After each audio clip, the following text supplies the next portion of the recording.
শেহতীয়াভাৱে এটা বাতৰি প্ৰকাশ পাইছে যে আপুনি শিৱসাগৰ সমষ্টিৰ পৰা টিকট খেলিব বুলি এটা বাতৰি প্ৰকাশ পাইছে আৰু যাৰ বাবে থাৰা সমষ্টিৰ যিসকল আপোনাৰ অনুৰাগী আছে বা আপোনাৰ ভালপোৱা মানুহ আছে তেওঁলোক কিন্তু ক্ষুণ্ণ হৈ আছে। এই বিষয়ত আপুনি স্পষ্টীকৰণ কিবা দিব নেকি? এইটো এটা মানে কি হয়, বিভিন্ন জনৰ এটা চিন্তাধাৰা।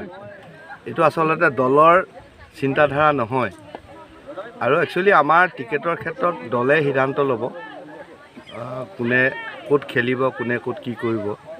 যিহেতু এতিয়া ইতিমধ্যে আমি গম পোৱা মতে দলে যিসকল চিটিং MLA আছে সেইখিনি ক্ষেত্ৰত বিশেষভাৱে অদল বদল হয়তো নকৰিব। কাৰণ অদল বদল কৰিলে আমাৰ সংগঠনৰ কথা থাকে, নিজৰ কৰ্মীসকলৰ কথা থাকে, বহুখিনি কথা ইয়াত নিৰ্ভৰ কৰে। এইখিনি মই বিশেষ গুৰুত্ব দিয়া নাই। বিষয়টোৰ ওপৰত আমাৰ কৰ্মীসকলে বহুত লিখালিখি কৰিছে, এইখিনি এনেকুৱা কৰিছে, তেওঁলোকে এৰিব বিচৰা নাই।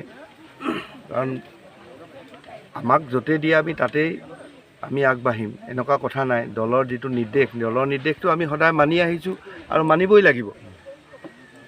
ইয়াত বহুত চেষ্টা কৰা হৈছে থাৰা সমষ্টিক আগুৱাই নিবৰ কাৰণে, বহুতখিনি কাম আগুৱাই গৈছেও।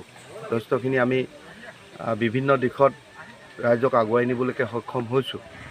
আৰু সেইকাৰণে আমাৰ স্থানীয় ৰাইজখিনি আজি মই বহু বছৰ ধৰি ৰাইজৰ লগত একেৰাহে কাম বন কৰি আছোঁ। সেইকাৰণে ৰাইজে এৰিব বিচৰা নাই। এইটো মোৰ কথা নাহিব আৰু মই ক'ব নোৱাৰিম যে মই ইয়াত টিকেট পাম, ক'ৰবাত মানে ইয়াতে মই খেলিম, সেইটো মই ক'ব নোৱাৰোঁ।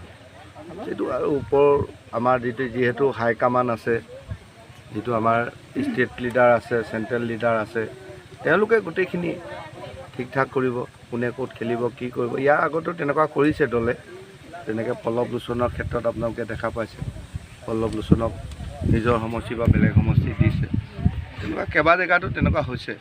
আমাৰ পীযুষ হাজৰিকা ডাঙৰীয়াকো তেওঁ নিজৰ সমষ্টিৰ পৰা আনি বেলেগ সমষ্টিৰ ইলেকশ্যন খেলিছে। ঠিকে আছে, আমাৰ ক'ব লগা নাই।